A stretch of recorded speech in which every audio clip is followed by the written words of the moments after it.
Picture this. It's late. You've had a really long, stressful day. We all know the feeling. Right. You're lying in bed. The room is completely dark except for the glow of your phone.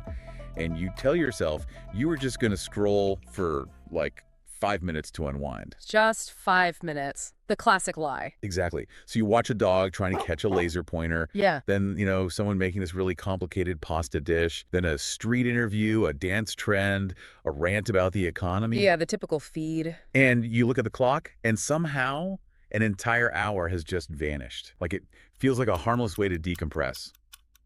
But what if I told you that exact habit, the infinite scroll, is fundamentally dismantling your brain's natural ability to survive a crisis? It is honestly one of the great paradoxes of modern technology, We lean on these platforms for recovery when we are exhausted. Yeah, to just turn our brains off. Right. But the underlying mechanism of the platform itself might be actively dismantling our psychological recovery systems from the inside out. Okay, let's unpack this, because the mission of today's deep dive is to look at a massive, newly published study that maps out exactly how this happens. And it is a fascinating piece of research. It really is. This research just came out in June 2026 in Frontiers in Psychology. And they aren't just looking at screen time in a vacuum. They are looking at the architecture of our minds and how short-form video actively alters our cognitive worldview. So we are examining a highly engaged, massive user base to really understand the downstream effects of this specific type of media consumption. The central premise here is what really grabbed me, to be honest. They are mapping out a specific domino effect, a chain reaction where short-form video addiction ultimately crushes what they call psychological resilience. Yeah, that's the core of it. So to understand that domino effect, we have to start at the foundation, I think. How do we get from watching a 15-second video of someone lip-syncing to suddenly losing our ability to handle a bad day at work or failing a test? Or going through a breakup, yeah. The foundational concept the researchers use to explain this is called the conservation of resources theory, or CR. CR, okay. In psychology, CR operates on the premise that human beings do not have infinite capacities. We have a limited, finite pool of resources that we use to navigate life and manage stress. Kind of like a daily allowance of energy. Basically, yeah. And these fall into a few categories. We have cognitive resources, which encompass our attention, our working memory, and our focus. We have temporal resources, meaning the actual literal hours in our day available for restorative activities. And we have emotional resources, which dictate our ability to regulate our feelings and self-soothe when things go wrong. So it is a literal bandwidth issue. You only have so much to give before the tank is just empty. Exactly. What this study argues is that addictive engagement with short-form videos depletes all of those critical resources simultaneously. All of them, like all at once. All at once. Temporally, the infinite scroll displaces the crucial time you would normally spend on biological and psychological maintenance. Sleeping, exercising, or talking face-to-face with a friend. And that makes sense. If you're scrolling for 3 hours, you aren't sleeping. Right. And cognitively, your attention is continuously fragmented by rapid-fire, context-switching content. Every swipe forces your brain to process an entirely new emotional and informational environment. Oh, wow. Yeah, going from a tragedy to a comedy sketch in 2 seconds. Precisely.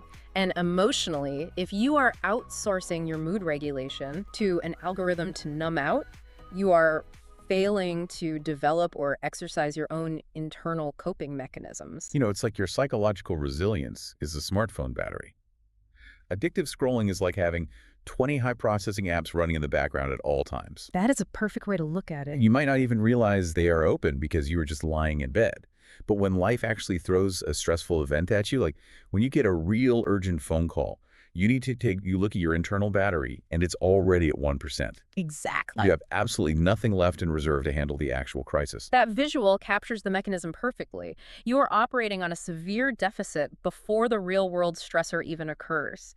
And the researchers confirmed this direct correlation in their data. What did the data actually show there? Their first major finding shows that short-form video addiction directly and negatively predicts resilience. The higher the level of addiction, the lower the individual's adaptive capacity to bounce back. But as significant as that direct battery drain is, it is really only a fraction of the story. Right, because being mentally tired makes sense. But exhaustion alone doesn't explain a shattered worldview. I mean, if it was just about being fatigued, a good night's sleep would fix it, right? You would think so, yes. So how do we go from a drained battery to the study's next point? which suggests users actually start thinking the universe is fundamentally unfair. Well, this brings us to the first major mediator in their structural model. It's a psychological concept known as belief in a just world, or BJW. Belief in a just world. Okay. This is a cognitive assumption that most of us develop early in life and carry around constantly. It is the underlying belief that the world operates on general principles of fairness. Like karma, sort of. Very similar. It's the idea that good things happen to good people, bad things happen to bad people, and if you apply yourself and work hard, you will see a relatively predictable reward. So it's the assumption of predictability. Like if I do X, Y will probably happen.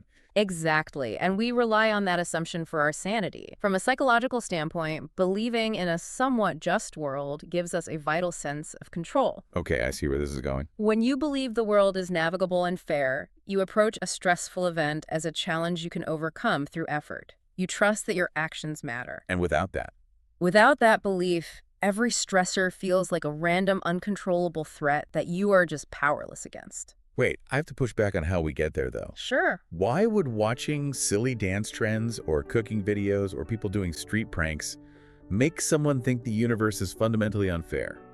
Is it just because they feel like guilty for wasting 3 hours of their own time and they project that anger onto the world? What's fascinating here is the mechanics of the algorithm itself. It is not about the individual cooking video. You have to look at what highly personalized, engagement-driven algorithms actually prioritize on a macro level. Which is keeping you on the app as long as humanly possible. Exactly. They are designed by supercomputers to maximize your time on screen. And human attention is most reliably captured by extremes. Right. Things that provoke a really visceral reaction. Anger, awe, deep jealousy. Yes. So an algorithmic feed will disproportionately serve up extreme displays of systemic injustice, societal exploitation, or blatant unfairness. Because outrage is a massive driver of engagement. Yeah, outrage definitely keeps people in the comments section. Exactly. And conversely, it will serve up the exact opposite extreme. Conspicuous, highly curated displays of effortless wealth, impossible physical attractiveness, and, overnight success without apparent labor. So you're sitting in your modest apartment, eating instant noodles after a long shift, and your feed is just an endless parade of 19-year-olds on yachts in Dubai. Right. Casually explaining how they made $1 million while they slept. Yeah. I mean, that would mess with anyone's head. The psychological term for what you experience in that moment is upward social comparison. When you are bombarded with that specific type of curated content for hours a day, it acts as relentless evidence that the world is completely unbalanced. It makes meritocracy look like a complete lie. Precisely. But there is another layer to this. Add the cognitive dissonance of the addiction itself. A user often knows they should stop scrolling, but they feel entirely unable to break the loop. Oh, that makes so much sense. You feel out of control of your own body. Yes. That repeated daily failure of self-regulation creates a deep, internalized sense of powerlessness. If you cannot even control the movement of your own thumb on a piece of glass, the world outside of your phone begins to feel entirely unpredictable and unfair. Wow. The researchers found that this pathway alone, this algorithmic shattering of the belief in a just world, accounts for 17.3% of the total negative effect on a person's resilience. 17.3%. Yeah. That's huge. It's essentially a funhouse mirror that distorts your entire perception of reality, and you don't even realize you're looking in a mirror. That's a great analogy. So my internal sense of control is shot, and the outside world looks like a rigged casino. Where does that leave a person's actual life purpose? Yeah. Because that leads into the most sobering finding in the entire paper. It really is sobering. It leads to the collapse of what psychologists call meaning in life. Meaning in life. Right. This refers to the subjective experience that your existence has a purpose, that your daily actions are significant, and that your life makes overarching sense. Okay. The researchers found that diminished meaning in life is the absolute strongest proximal correlate of psychological resilience. The data shows that the loss of meaning alone accounts for 31.1% of the negative effect on resilience. Wait, 31%? Yes, 31.1%. So almost a third of the damage to a person's mental resilience isn't even from the screen time itself. It's just from the resulting feeling that their life has no overarching purpose. Exactly. Its impact on resilience is nearly 7 times larger than the direct association of the video addiction itself. That is mind-blowing. It is, meaning in life is not some philosophical luxury reserved for meditation retreats. It is the core biological and psychological engine of our ability to endure hardship. So it's basically the load-bearing wall of your mental health. It absolutely is the load-bearing wall. The psychiatrist and Holocaust survivor Viktor Frankl built his entire existential therapeutic approach on this exact premise. If a person has a why to live for, they can bear almost any how. Yeah. True resilience is fundamentally grounded in the deep-seated belief that your life actually matters. Okay, but how exactly does opening a short-form video app drain your existence of meaning? Like, what is the mechanical difference between watching TikTok for 3 hours versus, say, reading a book or playing a sport for 3 hours? It comes down to the stark difference between passive consumption and active engagement. Meaning is never something you passively absorb, It is something you must actively construct. Oh, I see. You build it through deep learning, through creative expression, through reciprocal intimacy with your community, and through the process of overcoming difficult challenges. Things that take actual time. Things that have friction. Yes, friction is key. Short-form video feeds offer a completely frictionless, passive alternative to all of those things. They provide immediate, intense, ephemeral, hedonic gratification. Just a constant drip of dopamine. Right. You get a quick dopamine release, but the content lacks any narrative depth, coherence, or personal investment. It demands nothing of you, and therefore it leaves no lasting footprint on your sense of self. Eventually, the user steps back, looks at the aggregate hours they have burned, and realizes they are trading the finite, irreplaceable time of their life for activities that they do not genuinely value. Ouch. Yeah. The tragedy is the displacement. You are not just losing time, you are losing the opportunity to practice becoming someone who has a meaningful life. Existential emptiness paints such a vivid picture of why a bad day certainly feels insurmountable. I mean, if the world is fundamentally unfair and your daily actions hold no deeper purpose, then why fight through the adversity? That is exactly what the data reflects. Let me see if I can put this puzzle together, because the researchers mapped this out as a sequential chain. It sounds like a cascading failure. Go ahead. Step 1. The behavioral habit of scrolling exposes you to extreme algorithmic distortion. This shatters your belief in a just world, making you cynical. Correct. Step 2. Because you lack the cognitive scaffolding of a fair world, you can no longer construct a sense of purpose, leading to diminished meaning in life. Right. And step 3. Without purpose, your adaptive capacity plummets, resulting in lowered resilience. Did I get that right? You have just perfectly described the statistical model they use, which is called serial mediation. It proves these aren't just isolated problems occurring simultaneously. They actively trigger one another in that exact hierarchy. Wow. And while the specific sequential chain you just described accounts for 14.1% of the effect, when you add up all the indirect pathways, the worldview damage, the existential void, and the cascade connecting them, the total indirect effect of short-form video addiction on resilience is an enormous 62.5%. Over 60%. Meaning the vast majority of the damage is because the screen has actively dismantled your psychology from the inside out. Yes. So what does this all mean? If I am listening to this and realizing I am stuck in this cycle, my first instinct is just to throw my phone in the ocean. I think we all have that instinct sometimes. But based on this cascade, simply fixing the habit doesn't retroactively fix the shattered worldview or the existential void, does it? Unfortunately, no. Deleting the app or severely regulating your time on it is the required behavioral tourniquet. You have to stop the bleeding. Right. But you are absolutely correct.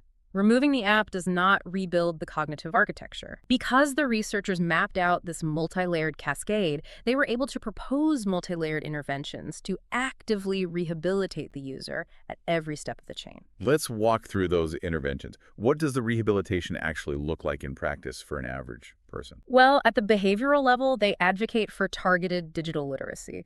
We need to educate users, especially young adults whose brains are still plastic, on exactly how algorithmic recommendation systems function.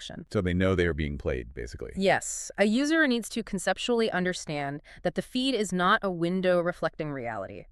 It is a highly engineered mirror designed by a machine to exploit human psychology. I see. Recognizing the mechanics of the manipulation is the first step to regaining agency over your attention. If you know how the magic trick works, you stop believing the magician actually sawed someone in half. Precisely. But what about the cognitive damage? How does someone go about rebuilding their belief in a just world once they've been bombarded with yachts and tragedy? That requires a process called cognitive restructuring, which is a core component of cognitive behavioral therapy. It involves using media literacy to deliberately challenge algorithmic extremes in real time. What does that look like when you're actually holding your phone? For example, when a college student opens an app and sees a video of impossible, effortless wealth, cognitive restructuring means actively stopping the scroll and engaging their conscious mind. Okay. They have to tell themselves, I am viewing a statistical anomaly engineered to hold my attention, not the baseline of human existence. Oh, that takes some serious self-awareness. It does. And to reinforce this, they must actively seek out and focus on instances of fairness, predictability, and balanced outcomes in their actual physical community. You have to look at the real people around you and recalibrate your baseline. Okay. Finally, how do you rebuild meaning in life after you've been hollowed out by the infinite scroll? The researchers point toward existential interventions, specifically drawing on Viktor Frankl's concept of logotherapy. Logotherapy, what does that mean? It literally translates to healing through meaning. In practice, it shifts the fundamental question a person asks themselves. Instead of asking, what do I want from life right now? Which usually leads back to the dopamine hit of a screen, logotherapy asks, what is life asking of me right now? Wow, that is a profound shift in perspective. It really is. It forces explicit values clarification. You have to identify what you actually care about, and then you must create structured, friction-heavy opportunities for meaningful offline engagement. Like what? That could be volunteering, creating art, deep study, or building real relationships. To support this, the researchers highly recommend mindfulness practices. Because it keeps you grounded. Yes. Mindfulness anchors you in the present physical reality. It pulls you out of the fragmented, dissociative state of the infinite scroll, training your brain to sustain focus on the tangible world right in front of you. You have to start actively participating in your own life again, rather than just spectating through a piece of glass. Well said.